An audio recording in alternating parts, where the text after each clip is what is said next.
All the best. Same to you.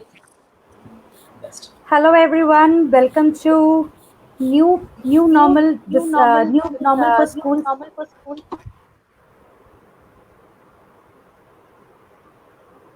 New normal for schools and kids. I'm sure in this pandemic, a lot of parents have a lot of questions. To solve all your questions, we have come up with this session. I'm the moderator, Romal Surana. I'm the founder of Nanha Gyan Foundation.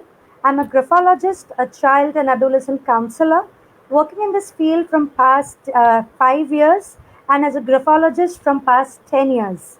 I've been working closely with the kids with special needs, and I have tied up with different schools and helping parents and teachers to connect with the special need kids. My foundation, Nanha Gyan Foundation, is basically a foundation which works for mental and emotional development of every individual from different walk of life. As Nanha Gyan Foundation, we have been helping parents and kids to make that bridge between the understanding of everybody. This is very important, but in today's era where we have a lot of information on a click of a button, but yet the relationship has an issue wherein the parenting is not the same throughout.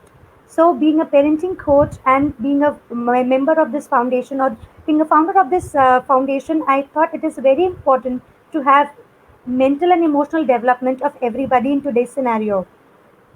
One of the few highlights about Nanha Gyan Foundation is that we have started with our own Facebook group, which is Nanha Gyan Healthy Minds, and in which we are giving platform to a lot of newcomers who would like to showcase their talent. So in this, we are giving opportunities to a lot of new people from different fields like painters, actors.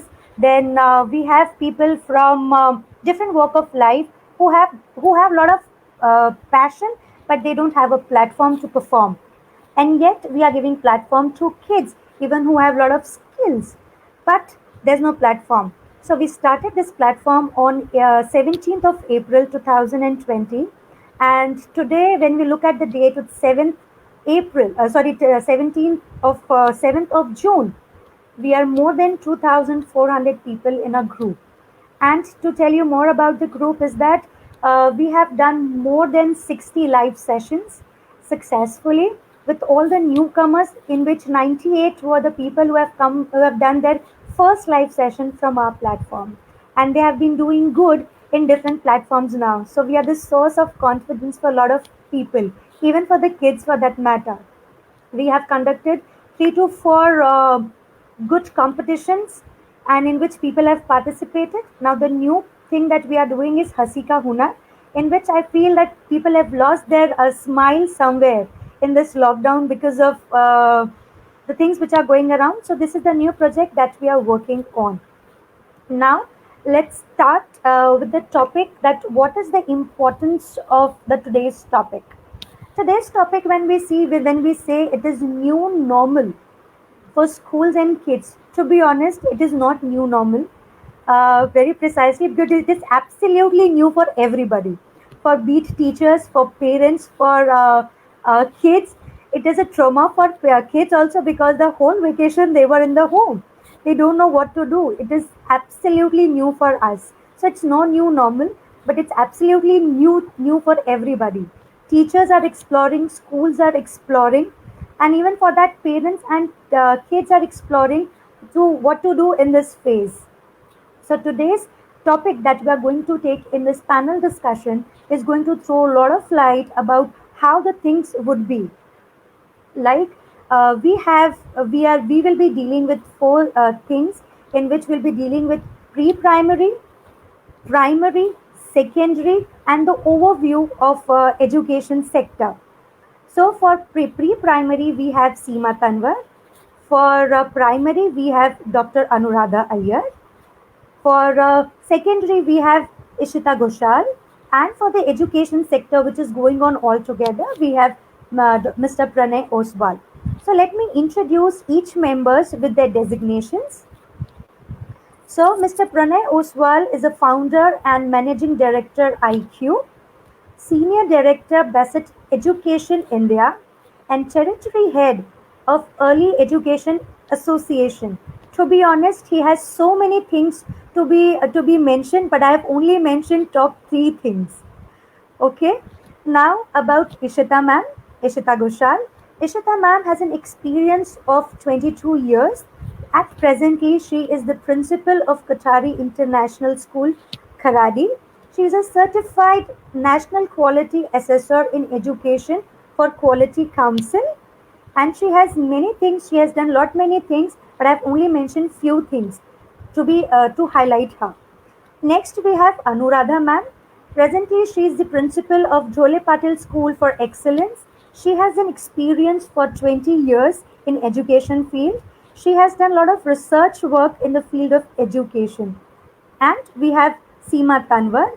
Seema Tanwar is the MD of Canva School Education. She is the president of Kharadi Women's Club, and yes, she is the territory head for ECA, that is Early Childhood Association. Welcome members to the group. Okay, so we'll start with the panel discussion one by one. So we'll start. The process will be we will be dealing with primary sector. There will be two rounds of questions. Every panelist will get their own time and their questions, okay, in which you need to answer, and the time limit will be 3 minutes for each panel, and there will be two rounds of questions. So we'll start with education. We'll start with Seema ma'am for the primary education sector. So I'll just get my questions.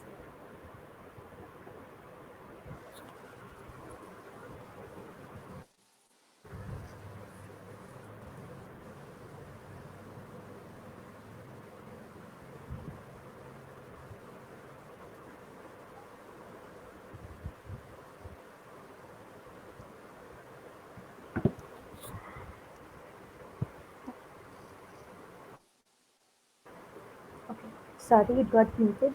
So, Seema ma'am, as we see that today's scenario is in which we are more concerned with the small kids, our little ones who are below 5. And what do you see? How's this pandemic? That is, how are we going to manage the learning of these kids more effectively in this pandemic situation? Right. So I think it's a beautiful topic that you've chosen, Romal. And thank you, Romal, first of all, for this platform and for this opportunity, to reach out to all our parents and all our educators. And I must congratulate you. You and your Nanha Gyan Foundation is doing a wonderful job Thank of you. connecting everybody and from all fronts, whether it is children or whether it is educators. So really a big congratulations to you. Thank you. So yes, so our topic today is it's talking about it's a new normal for schools as well as it's a new normal for our children. Now, as we understand, the early childhood years, it's all about children running around, they're touching things, they're hugging, they're laughing, they're observing, they're listening, and it goes on. That's how they learn, that's how they move around, that's how they develop. Now, as per the multiple intelligence theory, as written by Howard Gardner, we have various kind of learning profiles. So children do learn in multiple ways. It's not just in a specific pattern that they learn. So for example, children might learn by listening or by seeing visual learners, and as an example, if there are kinesthetic learners who will want to run around and do things, touch things and feel things, and that's how they learn. Now, let's look at the new normal now.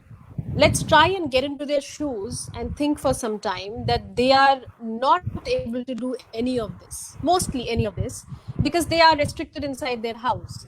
So they are not really able to go outside, socialize, hug their teachers, meet their friends. So, True. is learning not happening? It's not that. Learning is still happening because wherever you put children, they will learn. But I True. would say what they're missing is a structured learning environment or a learning opportunity that the preschoolers give. So now here we are, where as educators, it's hugely a new normal for us. And as rightly you said, Romal, in the beginning, that this is not really normal. This is something absolutely new. So when we started working about a month or 2 months back, when we started planning our, reinvent our curriculum, we had to think very, very different as to how we can actually give the best learning opportunity to our children, even though we are not physically present. True. So, yes, it's been a new normal for the educators. So, people like us who have now started multiple ways of reinventing the learning content. And, we are really working hard to research newer ways of making learning effective. So, two modes of learning is what I'm going to talk about today. Okay. One is the synchronous learning, and one is the asynchronous learning. So, I will first like to talk about the asynchronous learning activities. What exactly is asynchronous learning? It is basically learning that is independent of location and time. So, different children can learn the same guided curriculum, but from different location and any time of the day, or any it's not really at a specific time of the day. So home environment can be converted into a learning environment. So for example, if we say kitchen, now not only we can it's not only for cooking. When we come to children, we can teach various concepts in within our home at various learning zones. So there can be we can teach them fruits, vegetables, colors, shape and size, concepts of hot and cold, solid, liquid, and so much more. If we talk about gardening, if we talk about our balconies, we can talk about nature for them. We can introduce different textures to them, color, learning, and the environment. They can talk about. We can teach them weather. We can teach them insects, flowers, leaves, so many things. We can teach them. It's just that we have to guide them into a learning zone within their house, and that's how we have to reinvent learning. Similarly, I think every concept, whether it is time or numbers, um, even in traffic signal, everything can be taught to them. So I would say this is where 70 to 80% of the learning lies. When they spread throughout the day, we give them reinvent the content and the curriculum, and that's how learning can happen through a guided manner. Now the next thing is the synchronous learning. It is basically where all the children come together, they meet their teacher, they meet all the other classmates, and that's where the social interaction is happening, which is very, very important also. Which is very important also, as kids are essentially missing that these days. They are not able to find their friends, socialize. So I would say that this kind of learning, the synchronous learning, where they come online, they need to interact more with their teachers, they need to talk more, because that is what has been missing for them. So what how we can plan it is that whatever has been given as an assignment to them during asynchronous learning, they can present it during this time. They can interact with their friends, they can laugh together, they can play games, they can listen to stories, rhymes. That's how, in a beautiful manner, we can actually guide them into learning. So this is what I think we can do to make learning more effective for the early childhood years in the new normal. So this was Seema's perspective. Does anyone want to add on this, on the same question? Hi, Romal, and good evening to everybody, all the esteemed panelists. And I'm sure a lot of parents, teachers, and even students would be listening to us too. So, my good evening to everybody. Um, yes, now what Seema said is not only applicable to a segment of learners or to a particular society or a learning mode. This new normal is changing every day. What is new today will not be new tomorrow. So, we as human beings, I wouldn't say only educationists, but as human beings, what we need to impart to our children is not content. As she very rightly said, concept. So the concept has to be going parallel with that of life.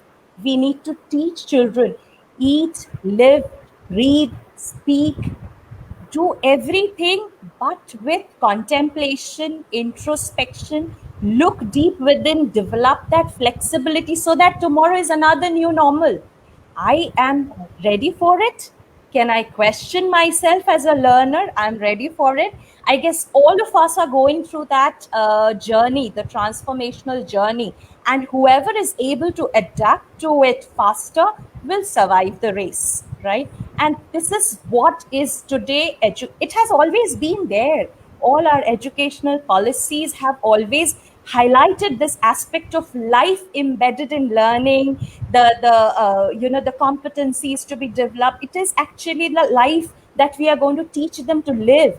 But today what is happening is it's so imperative. The change that is catching up is pushing us as educators, as school, as society, to mirror this change very fast, because society is changing under its geopolitical, social, economic, every other thing under this influence of pandemic so fast that we are supposed to push our learners to come out of that. What is normal? There is now, we can't say anything to be normal. What we are today, tomorrow morning when I wake up, I should be able to challenge and take another new day. That should be the agility and flexibility with which we bring up. So, of course, seconding Seema, but as she very rightly said, definite activities at definite level, scale it down with smaller capsules for the smaller age group, and of course, then scale it up for the higher age group children accordingly.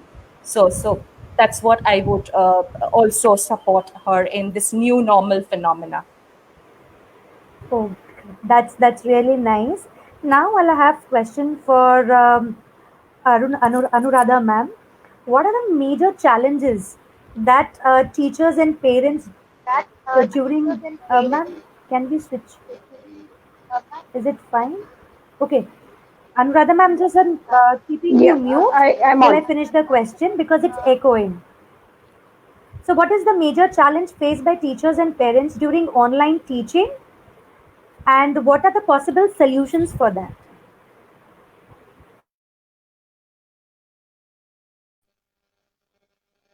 Well, good evening, Romil ma'am, and good evening, the esteemed panelists today. I'm really very happy to be part of this panel because what we are going to discuss today is of utmost importance as everybody all over the globe is discussing this. And it's really a wonderful opportunity to be amongst all of you and as educators give more insight on these topics. As you were saying, Romil ma'am, that the age group, especially the primary age group that we are dealing with, is from the age group of 6 to 11. So this age group is the one which has just graduated from the pre-primary school. So they have come to a level where they think that they have grown up and now they are ready to take up newer challenges in life. And at the same time, they're somewhere in the mindset where they are still very innocent and they are not they are ready to take up the challenges. At the same time, they also want to explore all their physical abilities and they want to play, they want to dance.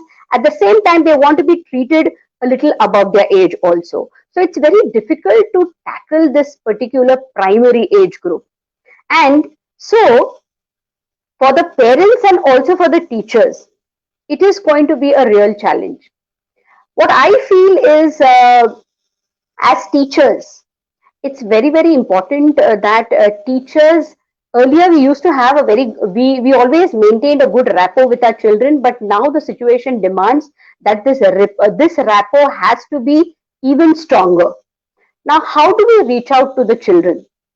Now, as far as the online classes are concerned, when the teachers are planning for their online classes, they have to see to it that there is a lot of planning and organization that goes before coming in front of the screen and presenting their class. So, if the teacher is well prepared for the lesson, okay, she knows that she uses the various learning tools that are available to her. Not necessary that those learning tools are only virtual tools, but the teacher can always use the resources which are available at her home, at the same time which are easily available for the children in their home environment. So she will have to think in that direction, that how can I make best use of the resources which are available in the given environment. And so the planning that she makes for the lessons, the teachers will have to work on, very importantly, the teaching tools that they are going to use. Along with that, the teacher will also have to think about uh, asking a lot of questions to the students, because this session has to be an interactive session. When the child is in a classroom, there are many other resources which are available in the classroom environment which keep the child on his or her toes. But when it comes to a virtual class, the child is continuously looking at the screen. So when the child is facing the screen, we'll have to see to it that the teacher keeps the child on his or her toes by asking some questions, and maybe in between breaking into a song, or maybe just ask them to leave their place, stand up from their chairs and jiggle a little. So she will have to keep them engaged continuously with various activities. So she can also bring in some physical activities while the teaching is going on and the learning is happening. As far as the parent's role is concerned, I think that's rather very debatable today, because most of the parents have this big question in front of them, that it's a lot of responsibility for us as parents. So I feel that rather this is let them parents should look at this as a very good opportunity to understand what kind of learner their children are. It usually happens that at school we are always trying to counsel the parent about the learning style of the child. Okay, and rather parents should take this very positively. They are trying to understand at the home environment what is the learning style of their child. Okay, and I'm sure in the coming future parents will definitely agree, and they will always support the teacher when the teacher is trying to tell them about what is the learning style of the child, and what are the measures that they need to take at home. So parents should look at this as a very, very positive approach. Now, when we are talking about the learning environment at home, the parent should first and foremost make a schedule for the child. So when you build a schedule for the child, the child comes to know that yes, my parent is also preparing me for school. Okay, it's not though it doesn't look like normal, but the child will start accepting this as normal. So first and foremost, the parents have to look at this as the new normal. Okay, only then the child will perceive it as a new normal. So it's very important that the perspective that the parent shares, the perspective that the teachers share, that same perspective is going to percolate to the children. So we all, as a teaching and parent community, should all resonate with the same kind of feelings and the same kind of thoughts about this new reinvented education system. Along with that, as a parent, the parent also should model that same hard work that he or she expects from the child. Okay, if the parent is going to show a very casual approach at home towards virtual education, I don't think the child will ever understand the significance of it.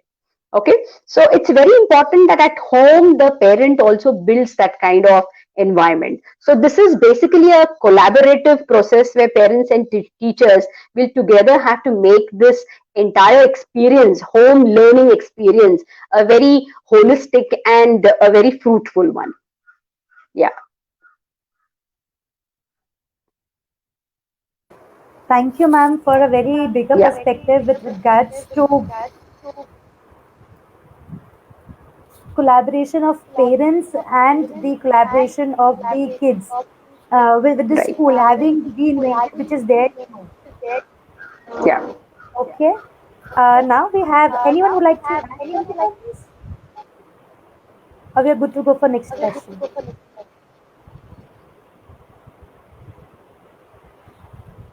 We'll take the next question. Yes, Well, Romal, please, I would please. like to. add a perspective for parents, of course, for parents also, it's been the new normal. It's I would say it's been a changing normal for them every day.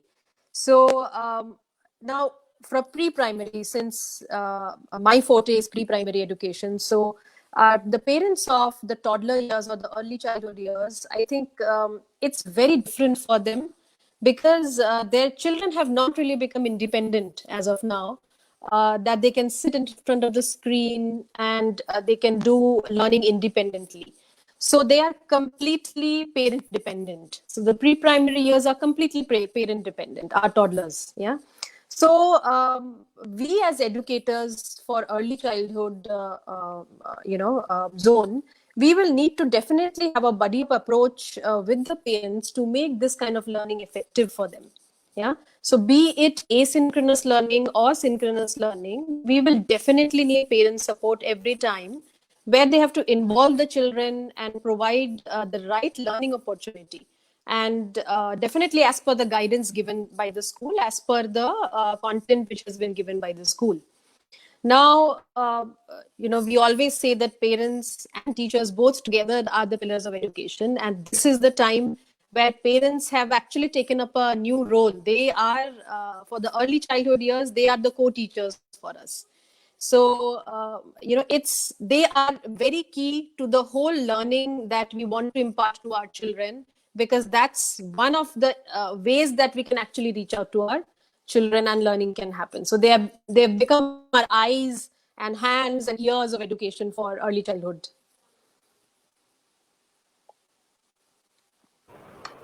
Okay, Seema ma'am, thank you for your inputs. We'll move forward with Ishita ma'am. Ishita ma'am, since we were talking about online learning, would like to know from you that how can we make this online learning very effective for the for these students, especially for the secondary students, because they are little dependent. They are not they are not dependent like the pre-primary ones or the primary ones. They are little independent. So how are you? How can we make this online learning very effective for them? All right. So first, Romel, I would like to define the word effective. It is a very broad spectrum, because everyone devises this word effective in their own mechanism and says, I am not happy with this kind of education. I don't like this or I don't like that. And then we name or label it as effective, right? And that is where the problem begins. What is happening is there is a lot of anxiety, there is a lot of emotional disturbances within people, because any change is never a smooth acceptance, because you cannot see what is there at the end of the road. You do not know where the road that you are treading is leading you. Therefore, it is quite inevitable, quite natural that the learner as well as the parents would have these kind of, variable mindset, whether it's effective, whether it's not effective. So here comes the role of us educators to define what is it that we are delivering, and what is the time span within which you would see some evidences of learning or some indications of learning happening. If those evidences, those indications are visible in the learner's behavior, his thinking process, and is consistently happening as a practice, it's always a habit. It is not like I sit with an online session and I have mastered it or I have learned the chapter. I just attend a lecture or I attend a live session, and I'm excelling in something. That's not effectiveness. That's not how we measure education. It's a long journey. It's a process. So I wouldn't say only for the dependent learner or the independent learner. For all stages, any segment of the learner, we can make them independent. We can bring in autonomy in the learning process. But for that, we need to define very clearly to the learner as well as the support system or the guardian or the parents of the learner, This is what you should see as evidence. Outcomes of learning right now, I'm so happy to say, is not there because our boards are not going to test us now. So this gives us as schools so much of scope of being creative, right? And so much of scope to actually drive in this kind of an education where the learner works from his heart and masters skills, understands I can change and bring about a change by using math, science, social studies, history, civics, geography, name it, music, art, anything, all these subjects. And then let me learn. How do I learn? That's a skill to be mastered, right? And that's a journey. If I can teach a student, and that can happen for a 4-year-old child as well as a 14 or 18-year-old child, that how do I learn? Let me begin that journey. Let me start observing myself learning anything new. Okay, how do I improve my learning? After I have improved to a certain degree, let me again compare myself. What was I yesterday? What am I today? Where am I leading myself to? I need to know where am I going. And when I start taking onus, because now you cannot have an examination system driving the learning.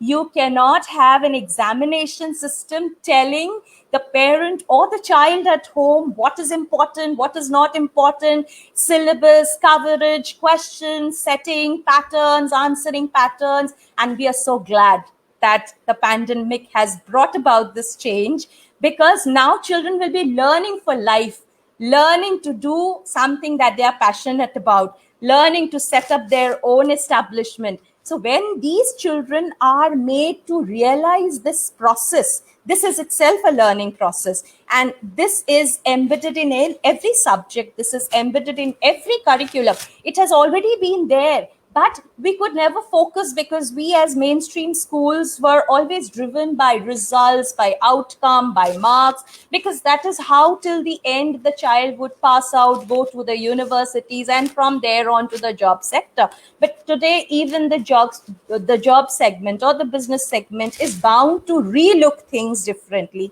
Thereby, that percolates down to the schools and the education system also. So as my personal practice, as well as a research which has been happening over how the learner would reciprocate to learning, is only when he starts taking onus of his own learning.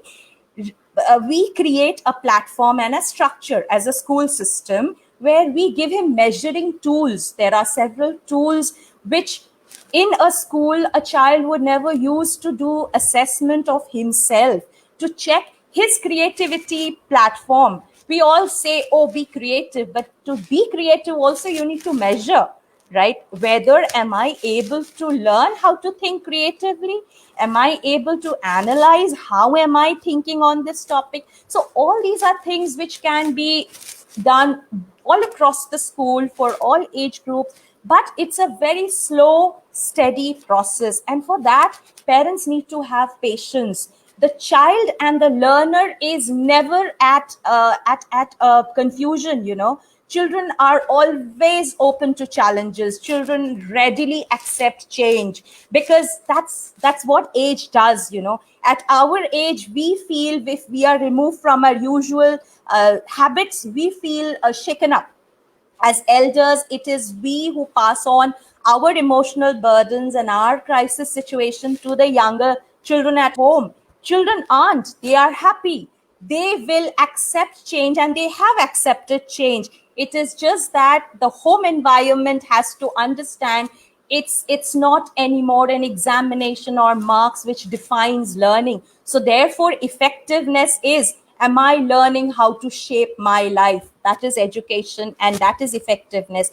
If the child learns to check where am I going and he's able to define his own goals and define his own outcomes, and the teacher remains as a support system, the curriculum remains as a support system to embark upon all the inputs that is needed for him, and then allows him to go in the journey, I think then that is effectiveness. And that is the kind of change which is slowly setting into the mainstream education. These kind of changes were already there in several schools and several educational philosophies in our country earlier as well as in present times, but they were not the mainstream schools. But today we are also pushed into such kind of change, and I think it is a very good opportunity for us as educationists, as well as students, to get the best out of this, and our brain functionings would improve, our personalities would improve, we as human beings would improve.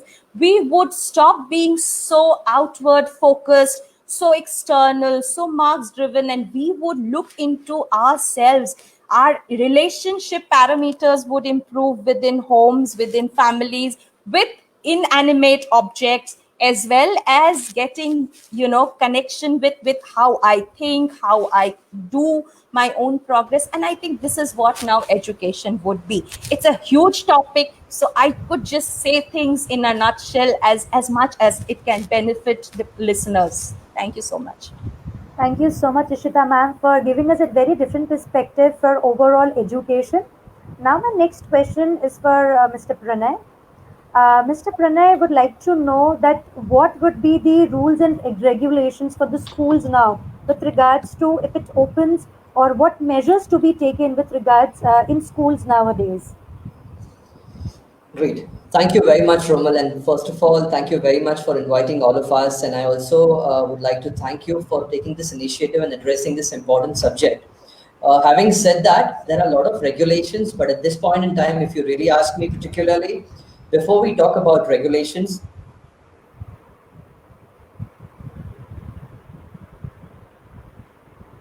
are actually sitting at home. And not just that, worldwide, if we see the numbers, 1.29 billion students are sitting at home, which is roughly around 120 crore students, out of which almost 72 crore students are from primary and 57 crore students are from secondary school. But at the same time, what Winston Churchill said, never let a good crisis go to waste, right? I'm sure all of you would agree on this. So these are those times for all of us. And I would also like to appreciate certain things which all my co-panelists spoke about today. But there are certain regulations which I'm 100% sure we have three principals with us today, Ms. Seema, Ms. Achita, Dr. Iyer with us, and they are already following certain regulations. And I should be very happy to say that, as in from the capacity,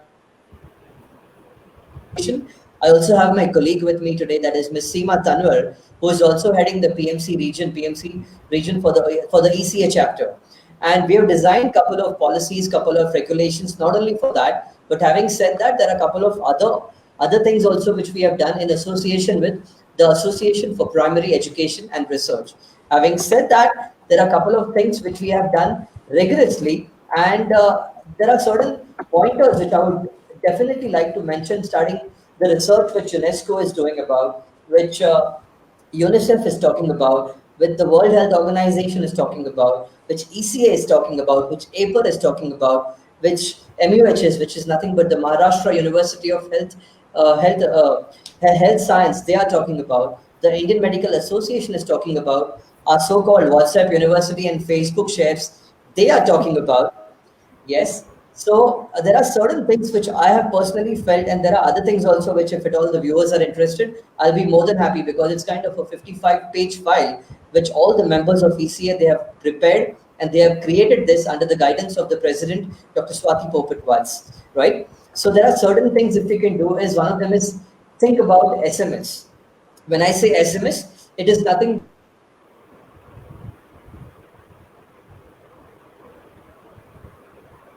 Pranay, are you there? Hello? Uh, we lost the connection with you. Now you're good to go. Is it okay now? Yes, yes. Good to go. What I was saying is there are certain organizations which have done a phenomenal job, starting from UNESCO, UNICEF, WHA, MUHS, IMA, and the WhatsApp universities. And there are certain things which they have been specifically asking all the universities, all the schools, all the societies, all the institutions, all the coaching academies to guidelines as such. So I'll talk about some because of the time restrictions, right? We cannot cover, because that itself is a long presentation, and it can exclusively be a separate talk for that. So there are things which is starting from SMS, which I spoke about, sanitization. Second is M standing for mask, and third S stands for social distancing. So when I say this, it's very important for schools to maintain and make sure they procure good quality thermometers, good quality temperature check machines. They can run an e-circular that parents should also cooperate before they do all these things. They should also make sure that there is a strong backup of all these instruments. They should make sure that they should use disposable gloves when they are using and touching any kids, or even if it's happening without touching the child, making sure they have enough batteries so that they do not have a reason that because we did not have batteries, we did not do any of those routine checks. Another important thing is to make sure they have a separate area dedicated exclusively for all the temperature checks in every single institution at the moment in our country. Another important thing is they should train their staff and not just send anybody, and they should do it with complete honesty. Somebody's temperature is 97, 98, they should honestly make a note that it is 98. If somebody is around 100, they should not just let him pass just because he is not in a mood to do his work religiously. Another important thing is to make sure the demand and supply of all these things have enough stock and keep a track of all these things. They should make it mandatory for every single student, every single teacher, every single principal, every single management member, every single non-teaching staff, every single teaching staff, to make it mandatory to make sure they are wearing a mask throughout the time when they are on the campus. It's one of the most important things. Without that, they should not encourage anybody to just walk in and walk out on the school premises. They should make sure to identify all the important hospitals who are really good in making sure they take all those casualties in case if somebody is testing positive for COVID-19. They should have very strong protocols for hygiene. They should have strong protective equipment so that they do not enter any of the classrooms or any of the libraries for that matter. They should make sure and emphasize on the behavioral change.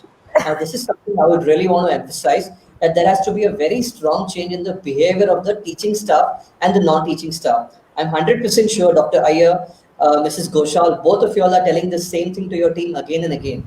But doing this and making sure they emphasize this thing in their daily behavior is absolutely important. Because what happens is, if the intensity and the frequency of all these cleaning and disinfection activities and waste management practices are not happening right, it is not really going to do any kind of justice to any of our respective institutions, which all of us are heading today.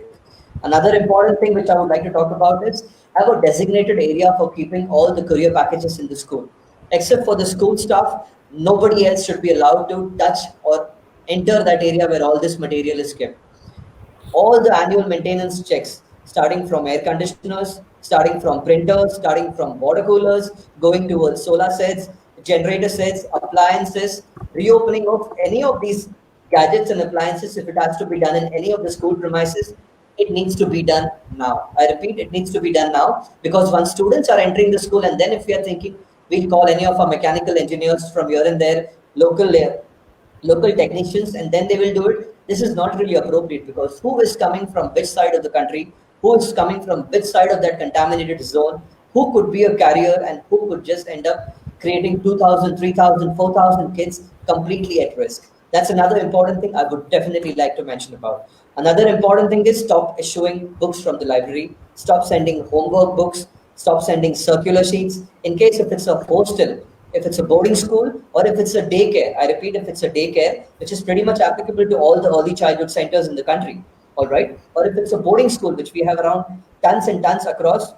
the globe, they should make it a point. They should 100% make it a point to make sure that regular washing practices are conducted for all the beddings, sheets, pillows, blankets, sleeping bags, cots, mats, etc., etc., etc. And if somebody is not trying to do that, I think a child should be alert and educated in today's time that if something is not done right, just report it to the headmaster, report it to the warden, report it to the supervisor. In fact, I strongly recommend and I propose today, as we are going live, we should actually have health supervisors. We should have safety supervisors in schools. If required, we should have an in-house residential doctor across every single institute. At least this way, throughout, they can aspire to become a medical professional someday. If somebody was willing to become a doctor, because they are closely seeing all these professional practices done right in front of their eyes.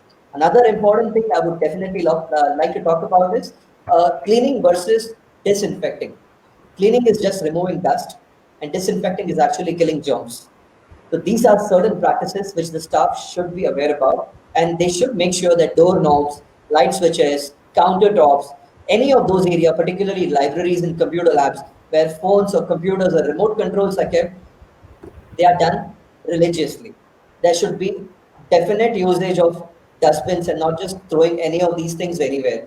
And when I say dustbins, another important thing is to make sure waste is segregated into three parts. One is biomedical waste, second is recyclables, and third is compostables. Okay. So when I say biodegradable waste, schools and all the institutions, along with coaching academies, they should make sure that tissues, masks, gloves, sanitizer, bottles, etc., all these are thrown in biomedical waste only. When they are talking about recyclables like metal cans, uh, plastic bottles, or heavy objects, or cardboards, or dusters, or chalks, they should be throwing all these into recyclables only. And last but not the least, if there are any food and other organic waste, they should be throwing in those compostable boxes only. Having said this, there are many other things which should be taken into consideration. Per se, communication should be done through all our PTAs, executive PTAs, general PTAs. I'm sorry, Roman, I assume I am exceeding my time, and I just take 60 more seconds maximum, because this is something which is something to do with our lives. And yes, I'll quickly wrap it up. So they should make sure circulars are run through general PTAs. They should make sure executive PTAs are addressed through all of these practices. Admin teams should be conducting strong sanitization protocols. Pilot runs should be done across all the schools before they start the school. They should do all emergency practices in case if somebody is not in one particular room. Nobody should be allowed to enter in those areas. If They should make sure that there are enough boards, enough posters kept all around. So just in case if somebody is there, and they should not just say that he's doing it only for the sake of doing it. So if somebody is to stand there, he just need to stand there. There's also a poster over there which says do not stand over there. There's a poster which says face masks should be mandatory, should be worn throughout their stint. Washing of hands is mandatory. Usage of sanitizer is mandatory. Do not touch your eyes, mouth, and nose. Do not sneeze and use the same mask again and again. There are simple things, but if done religiously, trust me, it is going to create a very strong message for all. And last but not the least, it's very important for all of them to not hug and shake hands. Kids are going to meet after a long time. Teachers are excited to see their students. Teachers are excited to see all their colleagues, their staff members. Principals are excited to see their entire team because it's been almost 3 months. They haven't seen anyone. So it's going to be natural. They will go and embrace and they will give a hug. Please, this is the best time to say namaste, and I think they should try doing all these things. I think So this should be true. all. But there are many more things. If at all somebody is interested in talking about any of these things, I'll be more than happy to share that document. And in fact, Seema also has that document with her.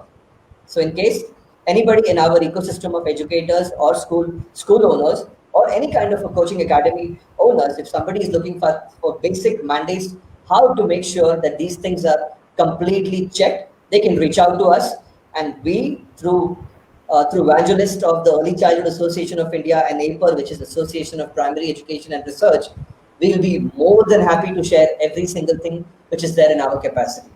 Thank you, Romal. Thank you so much, Pranay, for the value that you have added with regards to what needs to be done, how needs to be done, and what all the protocols need to be taken care of. Since we have principals here and a lot of people watching us, they I'm sure a lot many people, the parents will be taking care at least for their kids when they go to school or even at their homes with regards to health hygiene. And thank you for all the information. Always a Uh, pleasure. Thank you. Now, when we move forward, since I was listening to all the members, I understood that parents are very essential in this phase when we are talking about learning, whether it is pre-primary, whether it is primary, or whether it is secondary, or whether it is taking the care of a child.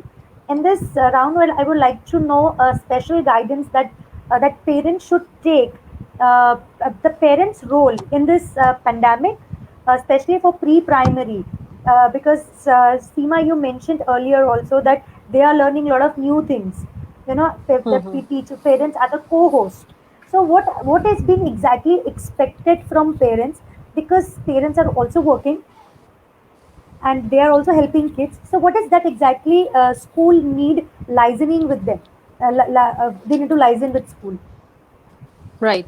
So, Romal, it's a very important question because I think, as far as pre primary education is concerned, as of now, looking at the current situation when we are all online, uh, we we will not be successful if we do not have the parent support, because as I said earlier also, they are our connection, who can fill the gap between a child and us.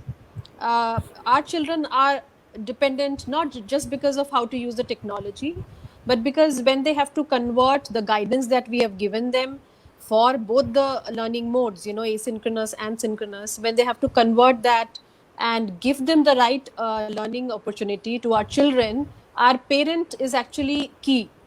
So we actually went online in Canvas Kids. We went online about a month back. So in the first week of May, we did go online, and the parents have been excellent. They have understood that yes, it is important for them to be around when children are learning. They have been buddying up with us, and I'm happy to say that I've seen parents singing, dancing along with our teachers. They have been learning poems too, and very importantly, they are around the children, because they are small. Small children need physical comfort. They need that the hugging and high-fiving. So when a teacher tells that, give a hug to him from my side, or give a high five, the parents are around to do all of that. So that kind of support, emotionally and physically, is important for a parent to give along with us as educators. So yes, it is extremely important. That's great. Now, when you said Seema, now my next question is to Dr. Iyer, Dr. Anuradha Iyer, that when you said that when the parents need to be around, at times the parents forget that they are actually interfering in a lot of process of education. Helicopter parents. So what is there that teacher and parents need to learn from this, because this is something that hammers the learning of child at the end of the day. So how can you make this learning more effective? See, when it comes to the parents' role during the virtual classes, I think parents need to understand that in a physical classroom environment, there is never a parent to observe a teacher. So even at home, when we are talking about the classroom, which has become their home has become a new classroom, there too there should be a very positive engagement of the parents and not an interference. So they need to understand what is the difference between involvement and interference here. When there's going to be an involvement from the parent side, it is going to benefit the child. Instead, if there is going to be interference, the child is never going to value or respect what the child is learning. Yes, parent support is required. Parents orientation is also required. So there are many parents who voluntarily on their own are researching and looking for various ways in which they can make this entire online learning experience comfortable for their children. But there are many parents who need counseling for this. And here the school plays a very important role. So there has to be some practical hand holding, not only of the student but also for the parent. So beyond the prescribed hours that we are giving for teaching, online teaching, school will have to extend more help to the parents to understand, how to get the best learning outcome from the child.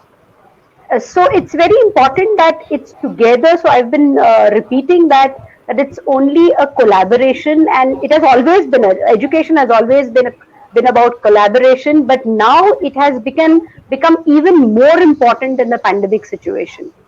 So it's together that the child will benefit when the parent and the teachers are in sync with what is going to be taught, and what is it that they are going to learn. So that's very important, that there's a continuous collaboration between them. And of course, teachers also need to be patient, and even parents need to be patient. So I think patience is the key towards, a very good learning outcomes. Yeah. Thank you. Thank you so much. Anyone would like to add on this?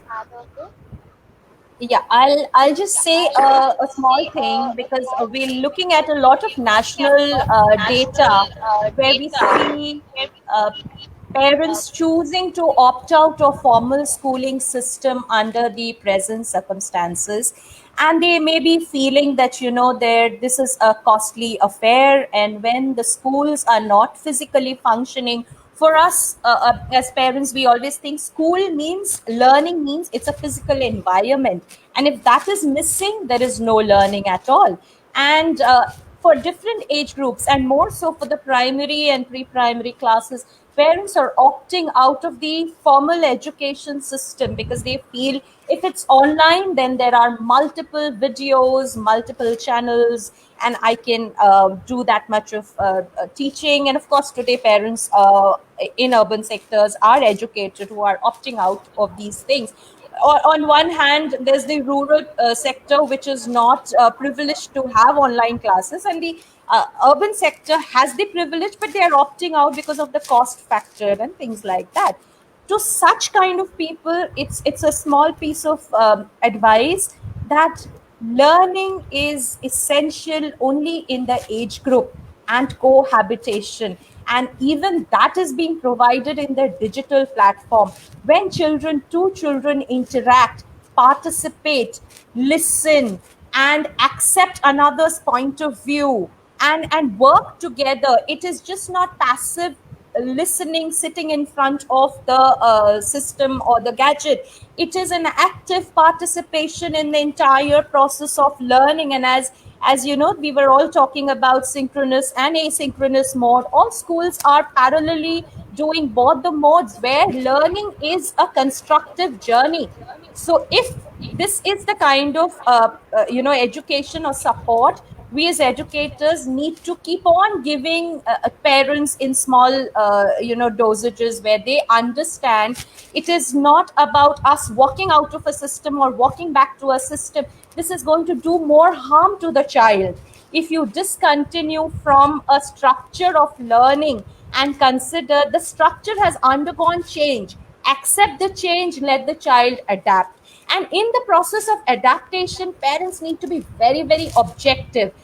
As a mother or the father, it's very evident that my emotion overpowers my decision, and we always may feel, oh, my child is such a good speaker, he's not able to do this, he's a swimmer, he's this, he's that. And all these emotions are understood, negative aspects, but let's be objective and find what are the other things that my child is learning now or getting the opportunity to learn now. And that is how we can become objectified, and that is how we talk positive in our drawing rooms, on the dining tables with our children, because our children going to imbibe the same culture and the vibration.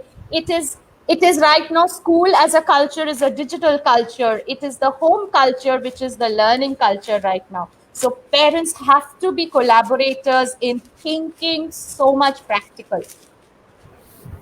Having said that, ma'am, my again question to you is that in what ways, when you say the schools are, parents are collaborating, and now home are the environment and the school culture is a digital environment, right? So, what Yes. all things should be incorporated at the home level so that the structural learning happens simultaneously with kids and parents, making the online platform a total learning experience for a child? Yeah, so first thing is also, as you know, all of us are talking with our parents, we are in constant communication with our parents, and as such also parents should reach out to schools, and of course they should be given the platform to reach out to schools, connect with their teachers, to different levels of the academic staff. One, that kind of helps in reducing the anxiety, because it may not be always I have to give you an answer, but just because you could vent out your feeling, it kind of helps you. Most important, I think we as educators now have to begin working with the parents, as in we can't expect them to collaborate with us, but we have to take the onus on us. It is not just parallelly hand holding the students and teachers, but also hand holding the parents. So it cannot be like every day doing it, but in small gaps, in small installments over weekends. We have to connect with our parents, and every age group has its own set of concerns, own set of limitations. We have to suggest them practices, because we have many pedagogical practices which we can enlighten upon how the human being can be connected at this point of time. And also, our, the parents are exposed to a lot of media, as Pranay was saying. Our best friend WhatsApp and all the kind of medias gives in a lot of incomplete information and scares people a lot. And that is also a harmful effect on parenting, which I feel, in the larger perspective, the parent doesn't know whether how to evaluate or how to validate this information, and he or she becomes a gullible objective and then passes it down. That fear factor passes down to the child also. So here we have to come into the picture. Of course, it's a very tedious task, because connecting with each group individually is quite a tedious task, but yet in the journey of it, in the long run of it, we have to keep doing it. That is the only way that I see the partnership can happen, and the learning curve of parents in the parenting process is reduced. Because right now, parents have become the shared partner in learning.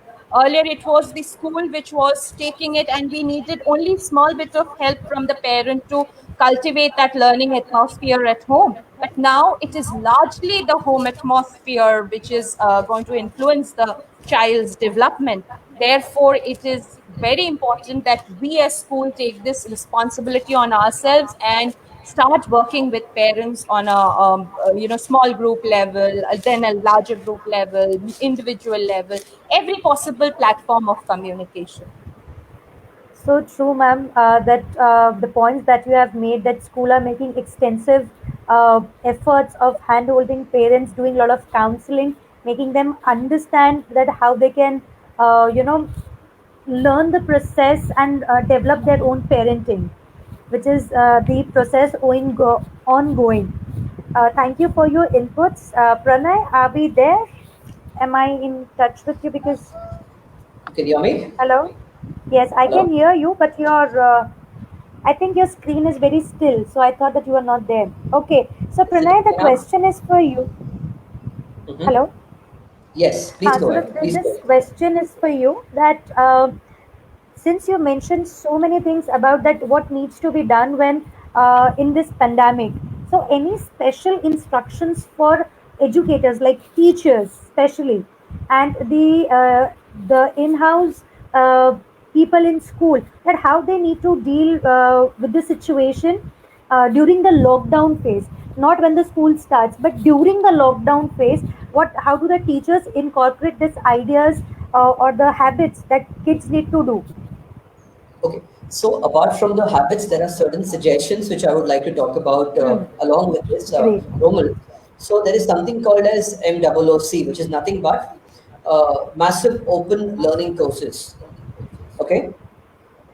So under this, what happens is there are so many courses. I mean, Ishita ma'am was mentioning about this. Anuradha ma'am was talking about this. All of us, we have been talking about collaboration is the key, and parents and teachers and students, they should come collectively together and make sure that learning happens like this, right? So there are certain things. Lot of edutech companies around the world. Okay, a lot of these companies, they have made a lot of content absolutely free. The access is given to all these students absolutely free of cost. And an interesting thing over here is couple of these, maybe they are paid, but only the certification is paid, but the knowledge is absolutely free. This is that time of the year, perhaps, or that time of our lifetime, what Y2K was for IT professionals, right? The year 2000, Hmm. 2020 is the year for all the teachers and all the health workers of the world. This is something which will create the plethora of opportunities for all these people. And as I say, right, there are three things if they all want to really work on. I also spoke about this and I coined this term at the Didac International Conference in Bangalore. It says attitude, skill, and knowledge. Always ask what you want. A for attitude, S for skills, and K for knowledge. If you do not ask what you need, you will not get what you want. And there are certain things as a takeaway for all the viewers, as a takeaway for all the teachers, as a takeaway for a lot of institutes who are really struggling every single day, and a lot of parents and students sitting at home, they can also download these apps and they can start doing it right away, right after this this panel discussion that we are on today. So some of them are Allison, couple of major names like Canvas, Coursera, EDX, Udemy, European Schoolnet Academy, Future Learn, iCourses, TED Earth School, Byju's, then Khan Academy, Unacademy, Vedantu, a beautiful initiative by Facebook. It says Facebook Get Digital. Another thing from Discovery Education. Another thing from Nat Geo at Home. Another product called Coded. Another product called Quizlet. Another product called SDG Academy Library. Another product called Scholastic. Tinkergarten at home, Circle Time, History at home, Highlights at home, Broadway's The Lion King Experience, EduHam at home, The Moth Homeschool, Math Games, Duolingo, Club Kids, Bamboo, Scratch Junior, Audible, Simply Learn, MindSpark, ECA, and APER are also giving a lot of free courses. Okay, I'm mentioning ECA again and again. I'm also talking about APER again because these are NGOs. Okay, the kind of webinars, the kind of initiatives what EC has also done is phenomenal. And one more name I will also talk about this, since we are all on this panel, is iCube, which I represent. Everything that you have at iCube is absolutely free of cost, exclusively for this academic year. So what we have done is we have Wow. authored 7 books on the subjects of IQ, starting from logical reasoning, verbal reasoning, linguistics, spatial interpretation, memory, problem solving, analysis, qualitative, quantitative. So we have taken the examination syllabus of all the global examination and introduced this at school level. So whenever somebody is planning to go and pursue any kind of higher education or take up any kind of a job in our country, they have to either go through an aptitude test or they have to go through an entrance examination. So we have compiled all the syllabus of all the global examination and introduced this at school level from grade 3 to grade 9. And we are conducting examinations through these books, which is pretty much similar to what Olympiad does, but ours is an exclusively IQ Olympiad. So to all the viewers who are listening and who are watching us today, everything which is there on iCube is absolutely free of cost. You can just download and with start with whatever resources you have. And last but not the least, I'll end my talk with this beautiful quote by Arthur. Arthur actually says, "Start where you are, use what you have, and do what you can." Thank you. Thank you so much, Pranay, for giving a valuable inputs that in this pandemic we have so many things to learn, explore, and so many knowledgeable things are available, and we need to explore that. Having said that, we there are no questions till now uh, from our viewer sides. So I think this is the right time where we can close this panel discussion. All the important questions that we have dealt with are answered by all our panelists. Thank you so much, everyone, for being a part of it and contributing your knowledge with all the viewers, all the people who are watching us and will be watching us offline. Thank you so much. Thank you, everyone. Thank you, Romal. Thank you Thank very you, much, and good Roman, luck. and thank you, Thank everybody. you. Good luck to you Thank you, for everybody. all It your was Thank you. great. initiatives that you Thank you. take. Thank you, everyone. Thank you. Thank you. Thank you. Bye bye.